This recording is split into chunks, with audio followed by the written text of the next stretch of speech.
Hoy voy a comentar un poco sobre la reparación de una placa madre de TPC310 de Talent MSX. Me pareció interesante el hecho de documentar esta reparación en particular, porque la misma posee múltiples fallas. Estamos hablando desde las fallas más comunes que tienen estas placas de Talent hasta las de un nivel más complicado, diría yo. Y bueno, es interesante la posibilidad de que esto también le pueda servir, no sé si a mucha gente, pero por lo menos a la gente que está en el tema y que tiene alguna Talent MSX2, por ahí no le funciona, no le está funcionando correctamente, que pueda por lo menos tener una ayuda, unos indicios con este video como para poder solucionar el inconveniente que tenga. En primer lugar, bueno, acá estamos viendo una TPC310, pero esta está en correcto funcionamiento. Esta placa, la única diferencia que tiene con una común es una pequeña ampliación a 512K de memoria, pero el resto está todo funcionando perfecto. Por otro lado, a la derecha, tenemos una placa madre también de TPC310, la cual en su momento, hace varios años atrás, creo que compré en Mercado Libre a un precio regalado directamente. La misma no funcionaba, obviamente, por eso era tan económico. Y bueno, en su momento no la pude terminar de revisar. Disponía de otras herramientas más precarias, y ahora vamos a volver a revisarla, a ver qué encontramos. Esta reparación en realidad ya está por la mitad. Se puede ver que falta el 1985 y otras cosas, pero todavía no está reparada del todo. ¿Cómo recibí esta placa? La recibí con, o mejor dicho, sin la memoria principal, los 4 chips de memoria principal, ni la memoria de video. Estos zócalos se los soldé yo ahora como para hacer una prueba, para probar otros chips de RAM.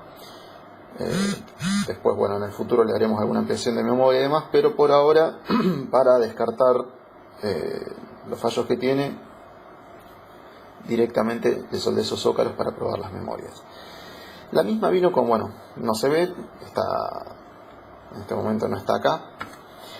Vino con un Z80 y las 3 memorias, la subROM, la ROM principal y la de accesorios, con la salvedad que la ROM principal que tenía era de DPC200. Era una cosa medio extraña lo que tenía esta máquina, incluso las fallas son medio extrañas que tenía, por eso es interesante el hecho de documentarla. El equipo, básicamente lo primero que hay que probar en esta clase de equipos es la fuente de alimentación. ¿Cómo se prueba la fuente? El conector tiene, por un lado, incluso se alcanza a ver en la placa, están la descripción de cada conector, de cada cable. El negro es masa, en el verde tenemos menos 12 volt, en el amarillo 12 volt, o sea más 12 volt, y en el rojo 5 volt. Lo primero que hay que hacer en este tipo de fuentes, y si la fuente no enciende, obviamente chequear el fusible, ver más que nada el tema de los capacitores. En estas fuentes están forzadas al máximo, no tienen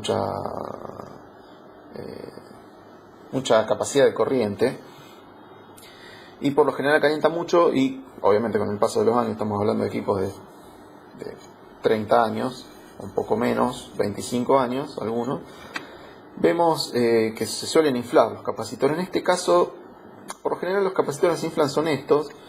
En este caso este está inflado, si bien la máquina no presenta fallos, ya lo voy a cambiar, pronto lo voy a cambiar, pero por lo general se suelen inflar los capacitores y generar problemas a veces en la máquina de cuelgues aleatorios o cosas así medio raras. Lo fundamental sería medir la fuente, encender, conectarla, medirla en vacío, ver que esté suministrando correctamente las tensiones. Luego, la segunda prueba sería medirla en carga con la misma placa y también ver que esté suministrando las tensiones. Si está suministrando las tensiones bien, perfecto, la fuente está andando bien. Obviamente habría que revisar el tema del filtrado. Lo ideal sería con un osciloscopio ver cómo la forma de onda, si tiene ripple o tiene algún otro problemita.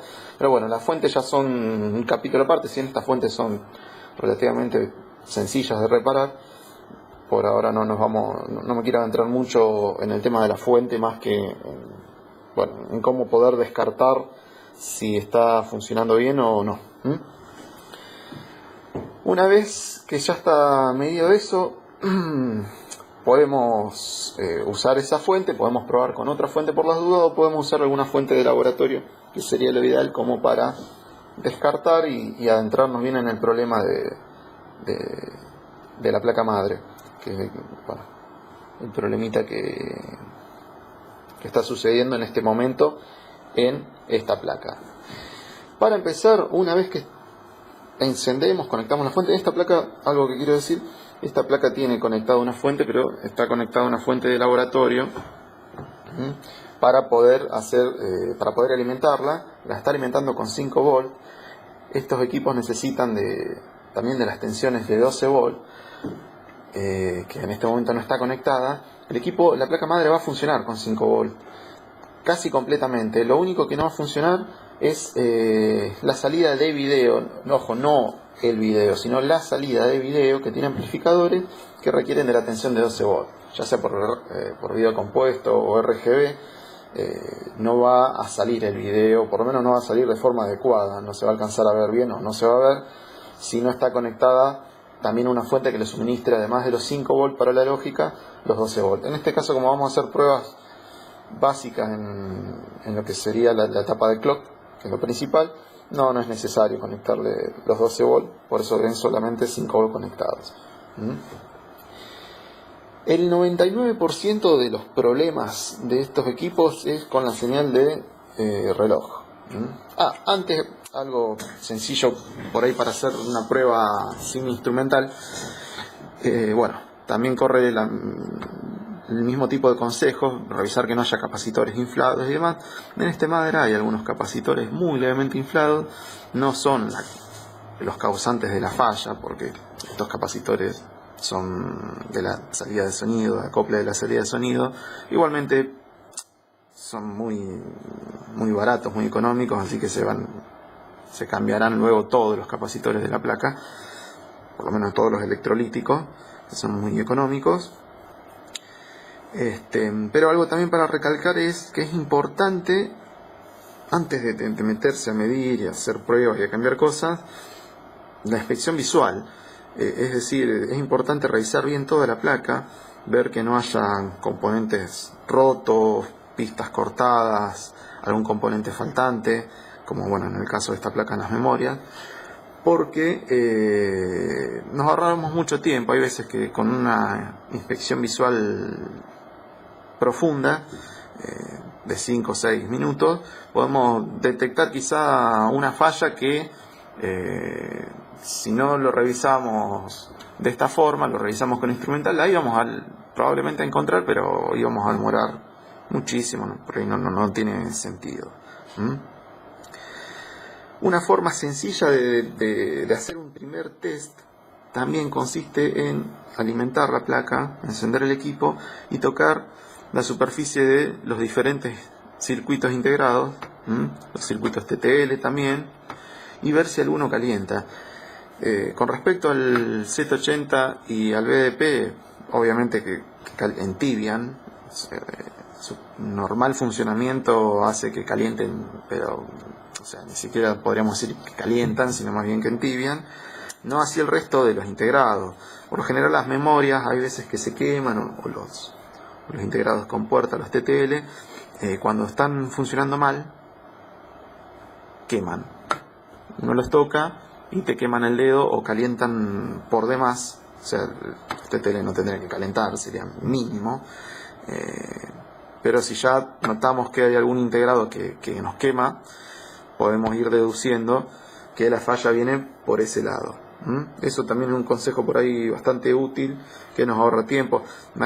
He visto casos en los que el Z80, la máquina no funciona, se enciende, se toca el Z80 y pela, se toca alguna memoria también, o algún TTL. Eso también nos ahorra por ahí mucho tiempo y no es necesario ningún instrumental como para poder medir, hacer alguna medición compleja. Volviendo al tema,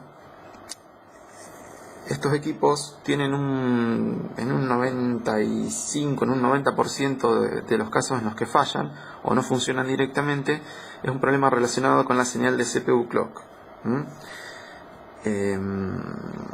¿Cómo funciona este equipo? Básicamente, ¿cómo funciona la señal de CPU clock? Se genera un clock de 21 MHz y medio. A ver, vamos a tratar de tener más pulso. Se genera un clock de 21 MHz que está conformado por este cristal, estos capacitores, estas resistencias que están asociadas acá, y dos compuertas, dos compuertas o tres, pero bueno, algunas compuertas de S74LS04, que es U9, que se puede ver a la izquierda de la placa. Sí, ese clock está conformado, que estoy viendo los planos, ese clock está conformado por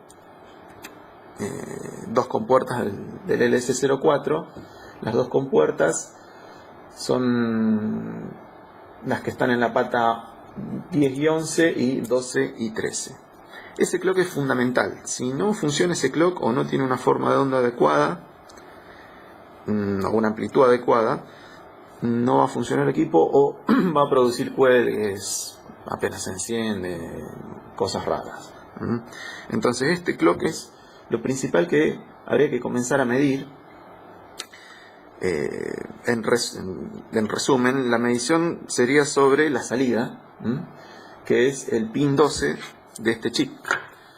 Vamos a hacer un ejemplo con el osciloscopio y vamos a encender acá.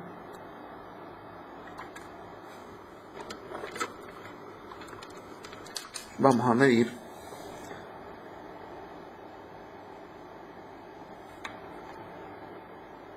14, 13, 12, este es el pin,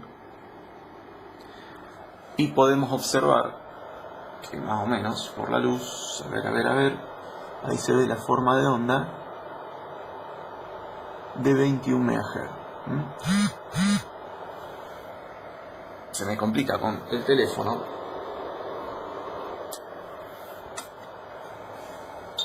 pero a ver si les puedo mostrar la forma de onda mejor.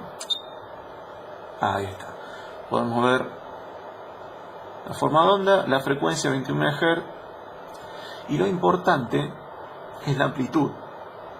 Acá vemos un B máximo de 4.24 volts en esta placa, comparándolo con la salida de clock de la TPC 310, que está funcionando correctamente. A ver. Vamos a enchufar la fuente que desenchufamos antes, comparándola, decíamos, con el pin 12, con la salida de clock de 21 MHz. Perdón si no enfoco bien, se me complica. Podemos ver también la forma de onda, con su amplitud correcta, una forma de onda correcta, de 21 MHz. Varía un poquito, pero bueno, es aceptable. En la teoría por ahí la señal tiene que ser perfecta, la frecuencia también, pero bueno, acá estamos hablando de la realidad. 4.24 y acá tenemos 4.5, es un poquito más tiene un poquito más amplitud. La TPC funciona correctamente, pero no significa que esté funcionando mal el clock de la otra placa. Están dentro de los parámetros.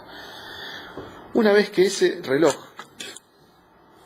es generado, pasa por este buffer, que es U8, por dos compuertas más precisamente de este buffer, que es U8, pasa una vez y vuelve a entrar por otra compuerta y sale hacia el BDP, hacia la entrada de reloj de 21 MHz del BDP, en donde, bueno, por el momento vamos a llegar hasta ahí, porque lo importante es que, bueno, este integrado, este LS244, está puesto como para bufferear la señal, para que sea más, bueno, para que tenga mayor capacidad de corriente. En el 90% de los casos se daña el oscilador conformado por un 9 o el buffer conformado por U8. ¿Cómo nos damos cuenta de esto? Bueno, midiendo la salida del oscilador, viendo la amplitud y luego midiendo, según los planos, la salida de U8, las dos salidas de U8. En los planos de la TPC310 se puede observar que el reloj entra por la pata 2, por el pin 2, sería el pin 2 de U8, ahí está entrando el clock.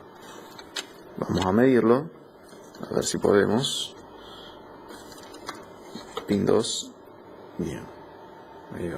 Es medio complicado enfocar con la cámara y, bueno, agarrar todo, pero por eso pido disculpas por ahí si se ve medio mal a veces. Ahí estamos midiendo la entrada de reloj. Perfecto. Esa entrada de clock entra por el pin 2, sale por el 18, que sería este de acá. Vemos que también está saliendo.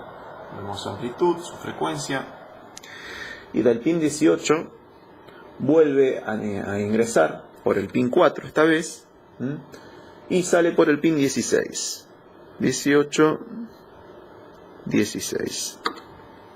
Vamos a 20, 19, 18, 17, 16. Muy bien. Y ahí podemos ver la señal. Incluso tiene un poquito más de amplitud justamente. Estaba feriada. Perfecto. Esta señal, si hasta acá estamos bien, seguimos viendo para adelante. Ahora, si hay alguna falla y no tenemos señal de reloj, es algún problema relacionado con el cristal, con el oscilador, con el LS04, con U8. Otra señal que tiene U8 y es importante es la de reset. Hay veces que se daña ese LS244, se daña U8 y el reset para el sistema queda activo. Encendemos la máquina y la señal de reset, en vez de durar un instante de tiempo y luego deshabilitarse, queda activa. Básicamente, esto obviamente con planos en mano, vemos que la señal de reset ingresa por... Básicamente, para hacerlo más sencillo y no demorarnos tanto con no sea un video tan largo, la señal de reset sale por el pin 3 de U8. Sería por el pin 3. Ahí tenemos que medir que cuando la máquina ya está encendida haya 5 volts. Reset es activo bajo, así que la señal tiene que estar en 5 volts constantes, que es lo que se puede observar acá. Parece que hay un poco de ruido, pero no, está funcionando bien. Y esa misma señal sale de ahí, va para el bus de cartuchos, pero también pasa por una compuerta inversora que está también dentro del LS04 que antes mencionamos por el tema del clock. Pasa por esa compuerta y se invierte para ir para el, que no está acá, pero bueno, para ir para el S1985. También es importante medir los valores y la tensión, la amplitud de esa compuerta. Hay un caso de un equipo de Guillermo Fluke que tenía esa falla, por ejemplo, el LS04 tenía esa compuerta funcionando mal y no estaba entregando un voltaje de 0 volts o de 5 volts, sino que estaba entregando un voltaje de 2, 3, no recuerdo, y hacía que la máquina no arranque normalmente. Eso con respecto a la señal de reset es importante medirlo. Y básicamente por el tema del reset no hay que... podríamos medirlo directamente del Z80 obviamente, del pin que corresponde al reset en el 1985 como para estar seguros. Pero también es importante medirlos desde su origen. Si hay alguna pista cortada, algún problema, el reset no va a llegar al 780 o al 1985. También por eso, además de medirlo en su origen, también es conveniente medirlo en los puntos más importantes de la placa, que son en el 780 y en el 1985.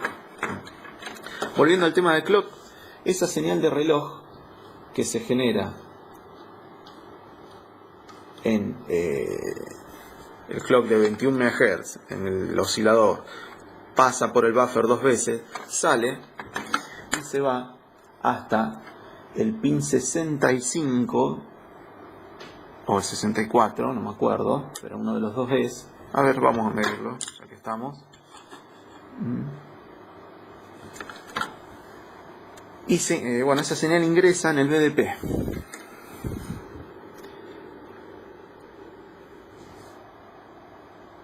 Y sí, es en el último pin en donde ingresa la señal. En el anterior, no, ingresan los dos.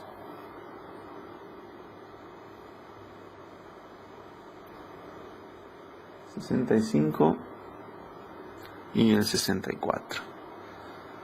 Bien, esa señal de 21 MHz, a ver si podemos acercar sin que se vea mal. Bien, medimos pin 64 y 65 y tenemos que tener la señal de 21 MHz que salía del buffer. Si hasta ahí estamos bien, perfecto. Ahora bien, esos 21 MHz los usa el BDP para generar video, pero también los divide por 6 y los saca por el pin 8, por la patita 8. Y bueno, decidimos 21.47, nos queda dividido 6 un clock de 3.58 MHz, casi 3.5765 recién. Se divide por 6 y sale por el pin 8. A ver si podemos mostrarlo.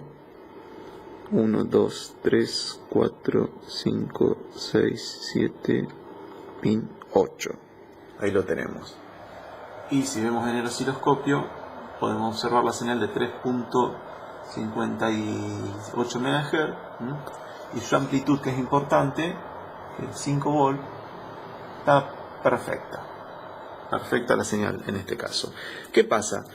Por lo general, en su época, la señal de clock ingresaba al BDP, se dividía por 6 y luego salía el sistema, alimentaba el Z80, el 1985, los cartuchos, salía por los slots y hacía algunas cosas más del sistema.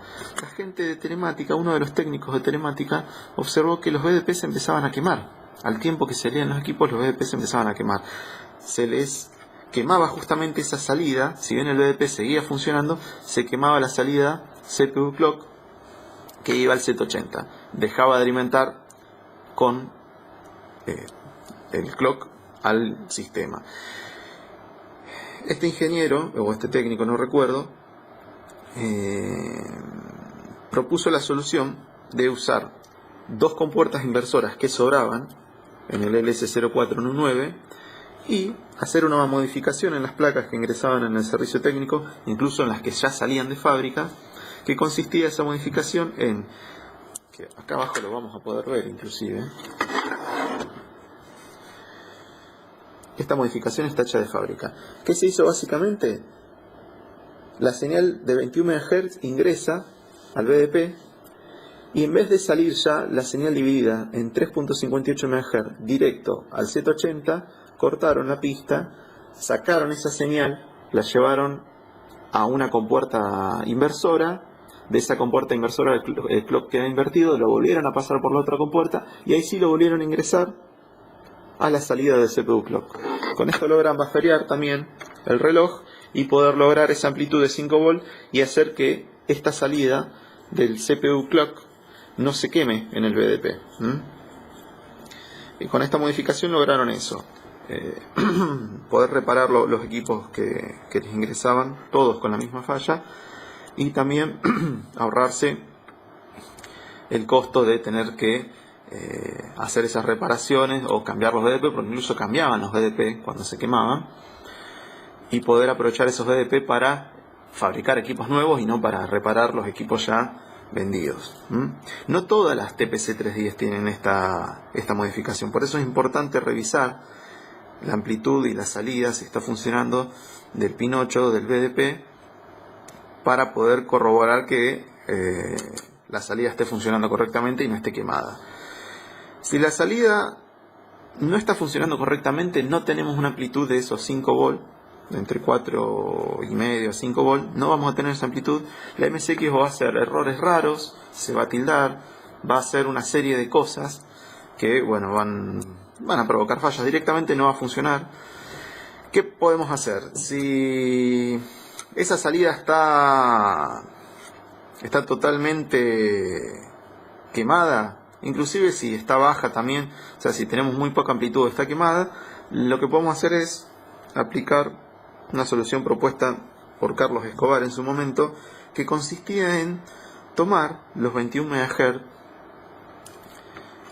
de U9 del pin 12, tomar esos 21 MHz del pin 12, ingresarlos en algún registro de desplazamiento, como puede ser un 74LS92 o un LS93, y dividirla por 6. El registro de desplazamiento funcionaría como un divisor de frecuencia y dividiría la señal por 6, logrando así que por uno de sus pines obtengamos la señal de 3.58 MHz que inyectamos en el sistema, como reloj del Z80, del 1985 y de algunas cositas más que se hacen. Esa sería una solución para poder reparar el equipo en caso de que esté fallando la salida de la señal de CPU clock, que es algo muy común, muy común. Estas fallas que estoy nombrando hasta acá son las más comunes en la máquina. O que se queme el Z80 tocándolo calienta, o que se queme el LS04 o 08, que la señal de reset quede siempre activada, para el Z80 sí, para el 1985 no, o viceversa, o que esté activada siempre en todo el sistema y por eso la máquina no salga del reset. Es muy común que se queme el U9, U8 o alguna de sus compuertas. Y bueno, como decía recién, es extremadamente común que se queme la salida del BDP. Como el BDP no se consigue, por lo menos no se consigue muy fácilmente, en vez de cambiarlo, lo ideal sería hacer esa modificación propuesta por Escobar, que consiste en usar un registro de desplazamiento como divisor de frecuencia para obtener los 3.58 MHz.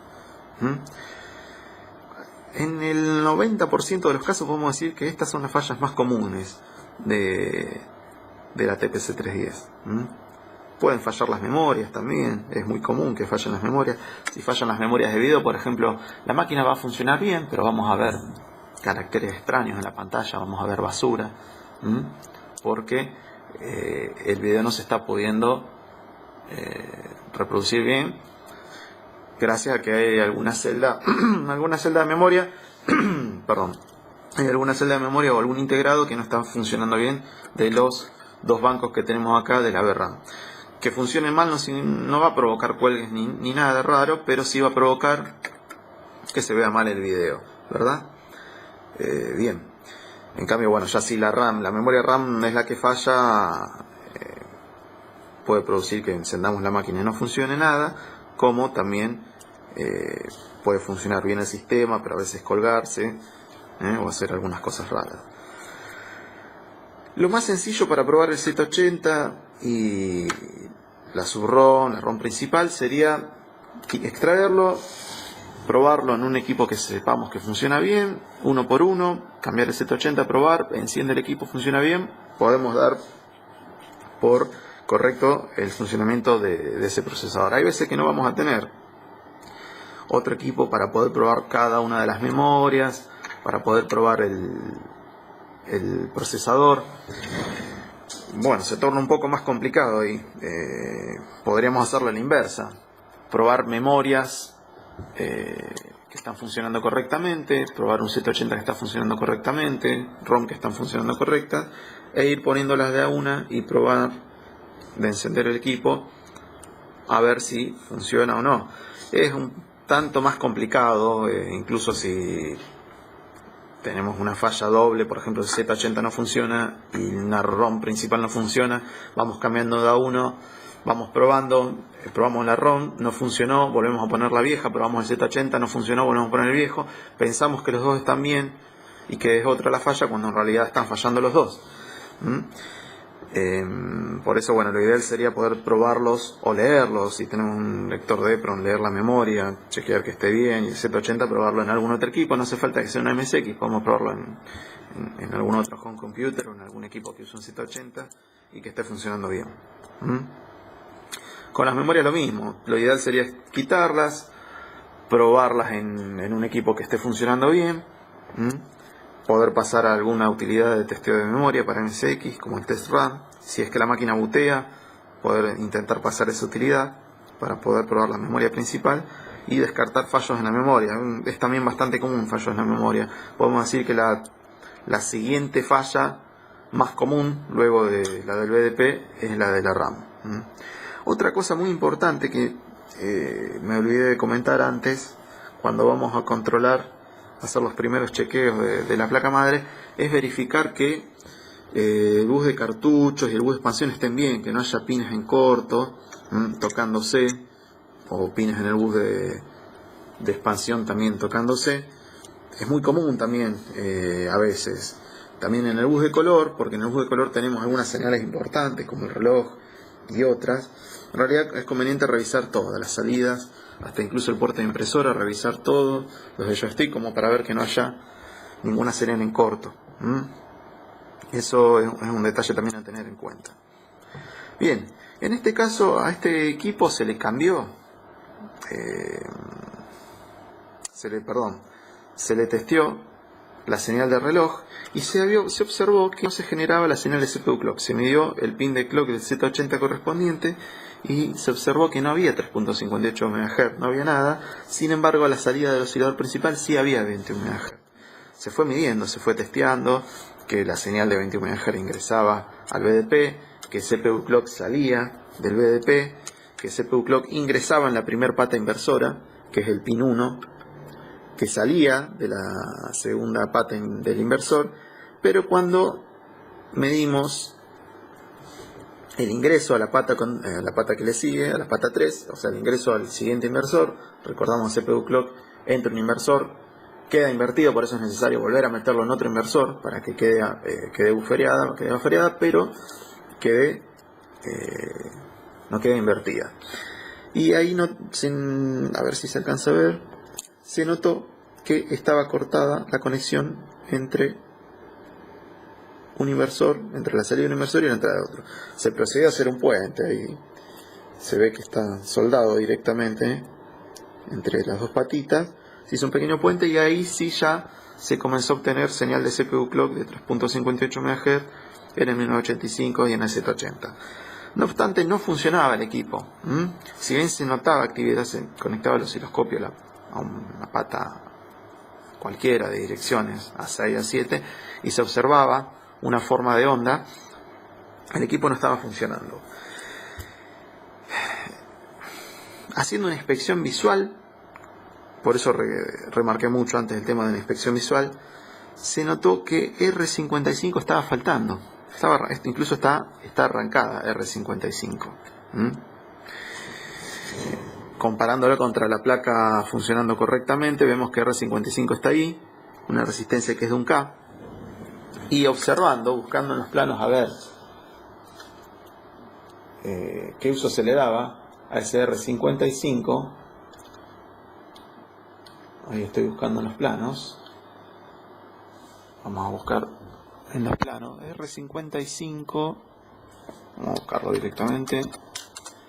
Ahí la tenemos. R55, esta de acá, es encargada de poner en pull-up a la señal de White. Y es muy importante esta resistencia, porque si no la señal de White, que va al Z80, que ingresa al Z80, nos queda, en realidad la señal sale del 1985, entra en esta compuerta A, y ingresa al Z80. puede ser un white desde un white externo, esta línea provendría del bus de expansión al bus de cartuchos, o un white interno que lo usa el S1985 para algunas otras tareas que no vienen al caso. Pero sin esta resistencia de pull-up, la línea queda flotante y no queda trabajando en 0 volt o 5 volt, sino que queda trabajando en 0 volt a 1 volt y medio, 1 volt punto 8, 1 volt punto 9, 2 volt, o sea, queda en un estado indefinido. Y el sistema se tildaría y se congelaría porque se activa la señal white, que hace que el 780 quede esperando algo, quedaría esperando constantemente. Pero es raro la falla, esta resistencia está cortada, está arrancada. La verdad que recibe muy mal estado este equipo, pero bueno, es una buena posibilidad para poder mostrar un montón de fallas conjuntas. Ahora bien, se colocó la resistencia, está soldada en la parte de atrás de la placa para hacer prueba. Se soldó la resistencia, la señal de white comenzó a tener los estados lógicos correspondientes, sin embargo el sistema seguía sin funcionar. Como el sistema seguía sin funcionar, ahí ya nos vamos a algo más complejo. Se nos van acabando las posibilidades por ahí de medir la señal con un osciloscopio, que es algo, bueno, no todo el mundo tiene un osciloscopio en la casa, pero por ahí podemos llegarnos, en el caso de necesitarlo, podemos llegar a buscar a alguien, algún técnico o alguien, un amigo cercano que tenga osciloscopio y que nos los pueda prestar o podamos llevar al equipo para hacer estas mediciones que son básicas en el clock y demás. En este caso la máquina seguía sin funcionar. ¿Cómo se probaba la máquina? Hay varias formas para probar la máquina. La conectamos por la salida de video. Si no emite video, bueno, obviamente decimos no funciona. Ahora, ¿cómo saber si lo que no funciona es la salida propiamente dicha de video, algún amplificador de video, o el BDP o el equipo que no está funcionando? ¿Cómo hacemos esto? Un par de trucos. Podemos prender la máquina y apretar la tecla Caps Lock.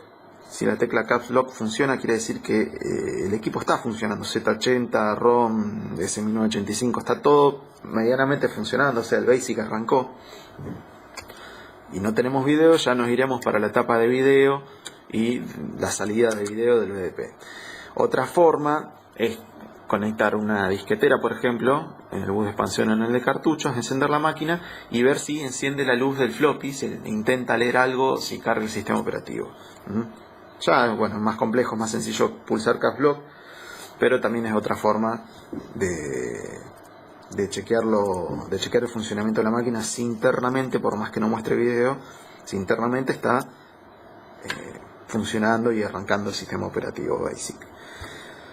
En este caso, bueno, la falla seguía. O sea, ya tenemos por un lado reparado el clock, que estaba cortado, tenemos la señal white, que no estaba funcionando bien, porque faltaba la resistencia en pull-up. Sin embargo, el problema seguía. Ya nos vamos a algo más complejo, a modo de ejemplo, yo ya lo hice. Este sería el Z, obviamente que no estaba bien calzado el Z80, esto está a modo de ejemplo como para que sea algo visual. Lo que básicamente se hace es conectar un analizador lógico en dos pines del Z80, en el bus de direcciones, en el de datos y en el de control, y poder capturar toda esa información, o sea, encender la placa de MSX y poder capturar toda esa información y llevarla a la PC. Acá podemos ver dos gráficos. En primer lugar podemos ver en la parte inferior cómo es el arranque, los datos que capturó en el momento de arranque en una MSX que está funcionando correctamente. O sea, se capturaron los datos en este equipo. Este equipo acá que está funcionando correcto, y esto es lo que capturó. Vemos el bus de direcciones, el de datos y las señales del bus de control. Vemos que en el bus de direcciones puso el valor 0, o sea, quiso leer la posición 0 porque activó la lectura de la memoria y la línea real, y el sistema entregó F3. Después, bueno, esto es el refresco del Z80, lee la posición 1 y el sistema entregó C3.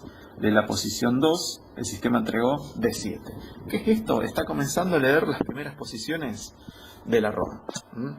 Si nosotros buscamos y abrimos con un editor hexadecimal una ROM del sistema operativo de una MSX, que es lo que estoy haciendo ahora para mostrar, si abrimos una ROM, se puede observar que la ROM comienza con los opcodes F3, C3, D7, 2, BF, y es lo que se observa acá. F3 en la posición 0, C3 en la posición 1, D7 en la posición 2, y bueno, acá ya empieza a ejecutar eso, por eso no sigue leyendo la 3, lee la 3 y ya después empieza a hacer ejecuciones accede a otras posiciones de memoria y después luego sí va a seguir leyendo la ROM. Esto es una MSX funcionando correctamente. El de arriba es la trama que capturamos en esta placa madre. Y podemos ver que hay algo extraño. Podemos observar, no alcancé acá a mostrar la posición, cuando lee la posición 0, pero sí muestro, por ejemplo, muestra la 1, C3. Comparamos la 1, está bien, está leyendo C3. Es medio raro el ciclo de lectura que hace, no es similar, algo está fallando. Sin embargo, alcanza a leer la posición 1, lee C3. La posición 2 lee C7. Mientras que en la posición 2, acá, tendría que haber leído D7, porque el opcode que está en la posición 2 es D7. Lee C7. En la posición 3 lee 2. Perfecto, lee 2. Y en la posición, ya no llegamos a verlo, pero si abrimos la trama, vamos a notar que leyó bien la primera posición C3, C7, el contenido que hay en la posición 2, no lo leyó correctamente, tendría que haber leído D7. En la posición 3 leyó el contenido 2, está bien. Y en otras subsiguientes posiciones de memoria, también hay veces en las que no lee el dato correctamente y otras sí. ¿Qué se deduce de esto? Se deduce lo siguiente.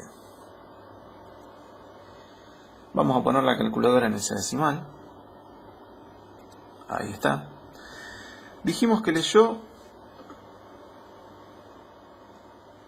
vamos a poner el ejemplo nuevamente, leyó el valor C7 en la posición 2 y tendría que haber leído D7 en la posición 2. Entonces sabemos que C7 en binario es este número de acá, esta cifra de acá, 11000111. Eso es C7. Ahora, D7, vamos a ponerlo en hexadecimal primero, D7 es 11010111. Si comparamos la correcta contra la incorrecta, podemos ver que lo que varía es el bit D4, de 0, de 1, de 2, de 3, de 4. Es el bit D4. Esto es, repitiendo, como debería ser, y esto es lo que está capturando, lo que está leyendo el Z80. El bit D4 no se está poniendo a 1. Se continuó viendo las subsiguientes tramas y pasa, en todos los casos pasaba lo mismo. En todos los casos, cuando leía alguna posición de memoria que tenía que tener un valor en el cual el bit D4 esté a 1, no lo leía. El bit D4 siempre permanecía en un valor bajo, permanecía en 0. ¿Qué se procedió a hacer en este caso? Una vez que ya se hizo el análisis, vamos a correr esto acá para que no moleste.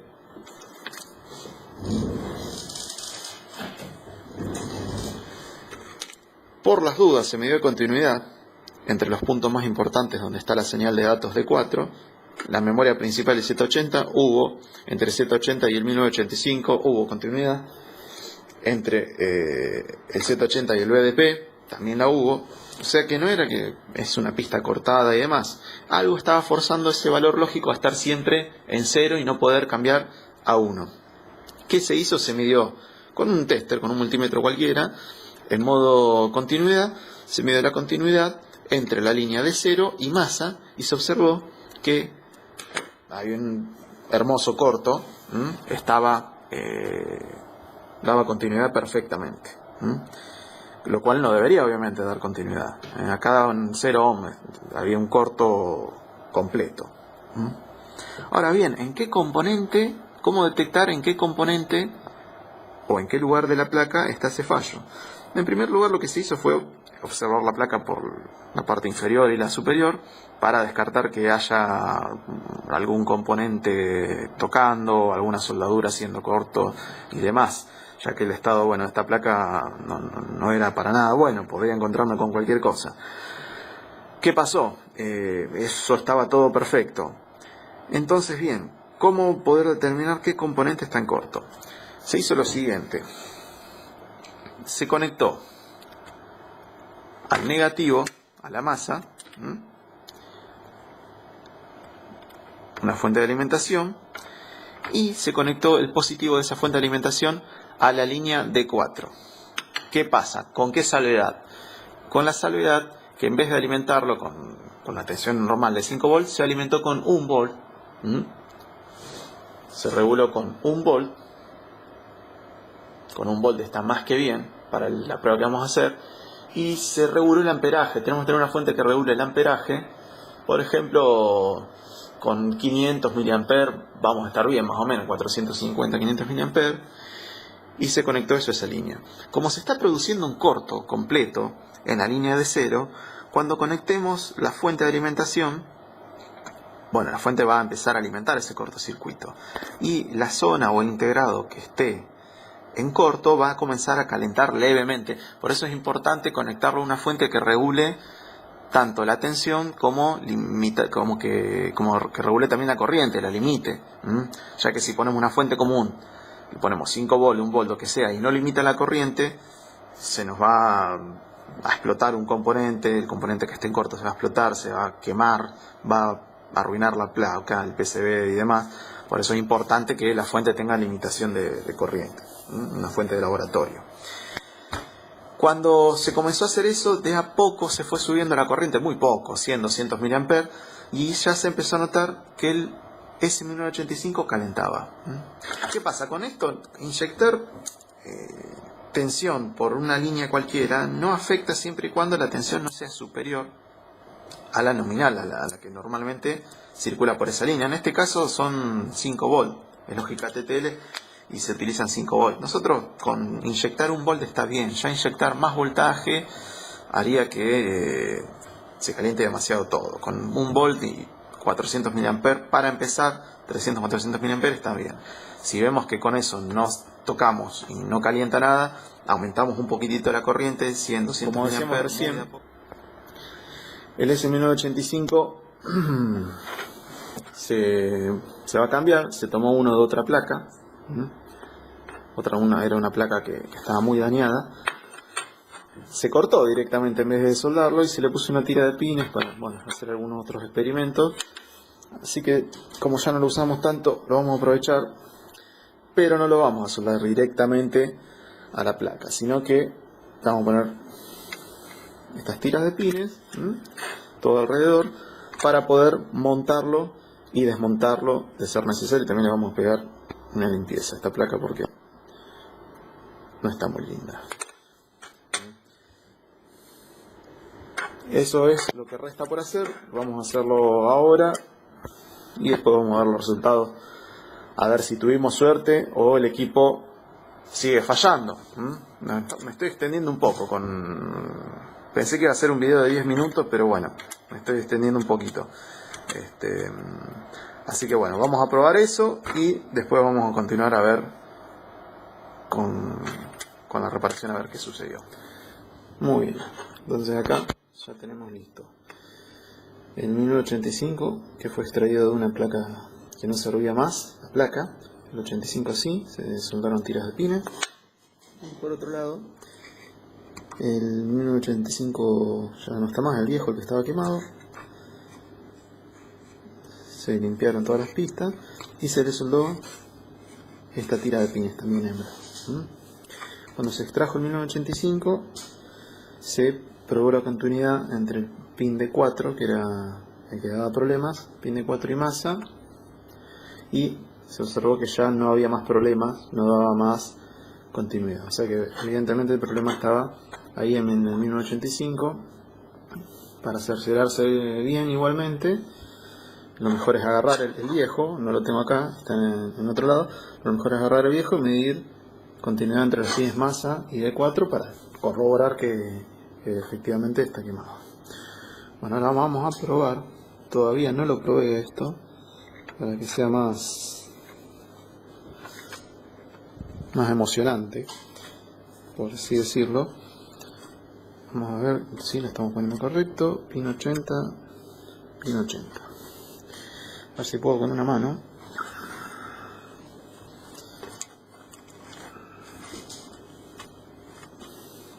Bien, ahí quedó. ¿Qué hicimos? Volvimos por un Z80, la ROM. Esta ROM antes no la tenía, así que la puse una ROM de MSX2. Pusimos las memorias en todos los zócalos. Las memorias están un poco sucias o rayadas, pero bueno, sé que funcionan bien todas las memorias. Vamos a probarla ahora con la fuente de la otra máquina que anda bien, porque tenemos que probar la salida del video. A ver si puedo con una mano conectar esto.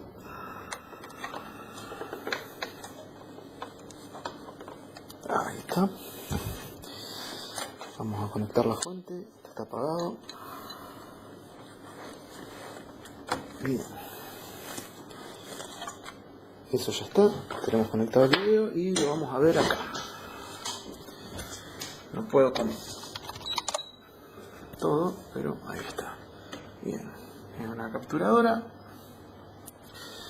A ver qué pasa. Vamos a poner una pantalla completa. Bueno, controlamos por última vez. Esto está bien puesto. Las muescas están todas. Los integrados, las patas, está todo bien. Está todo bien. R55 está soldada por debajo.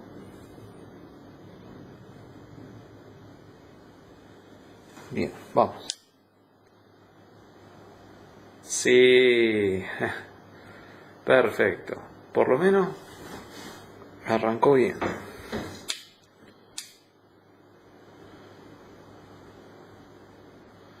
Evidentemente el problema también estaba en el 1985. Bueno, espero que haya gustado, que por lo menos sea útil para quien lo necesite. Si bien quedan un tocazo de cosas también para seguir hablando, trucos y cosas, para ahí ya no me quiero exceder, ya voy más o menos, vamos para 40 minutos, una hora. Una cosa por último, se usó un analizador lógico para detectar que el pin de 4 estaba fallando y estaba masa, y que ese corto provenía del 1985. Otra forma hubiese sido con un multímetro común, con un multímetro ponerlo en modo continuidad, conectar un extremo del multímetro a masa y con el otro extremo del multímetro ir tocando todos los pines 780 hasta que en D4 nos hubiese dado este ruido de continuidad. El tema es que bueno, es algo más complejo porque no sabíamos que estaba D4 en corto.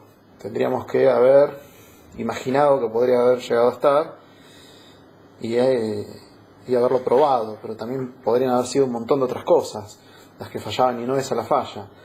Nos hubiese llevado mucho más tiempo por ahí determinarlo, pero es una opción.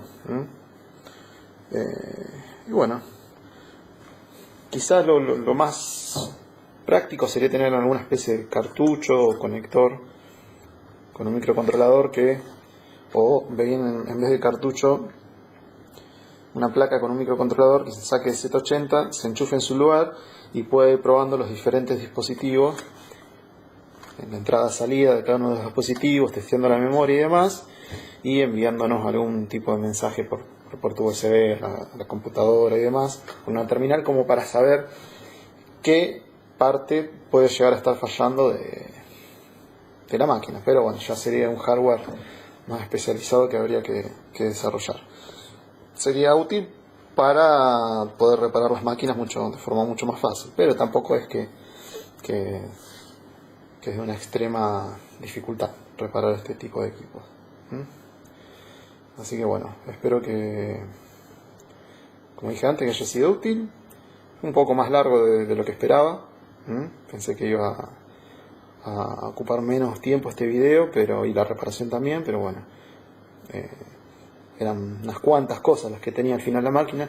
Por un lado, capacitores inflados en la fuente, capacitores inflados en la placa madre, que bueno, están todavía, pero se cambian, total, no generaban una falla principal.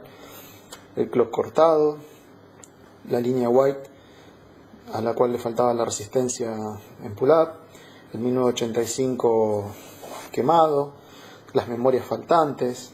Era una serie de cosas que convierten por ahí a este caso de reparación en algo bastante útil como ejemplo para las múltiples fallas que puede tener una máquina, que por lo general son este tipo de fallos, no hay otros fallos más raros. Si bien los hay, pero mucho menos cantidad.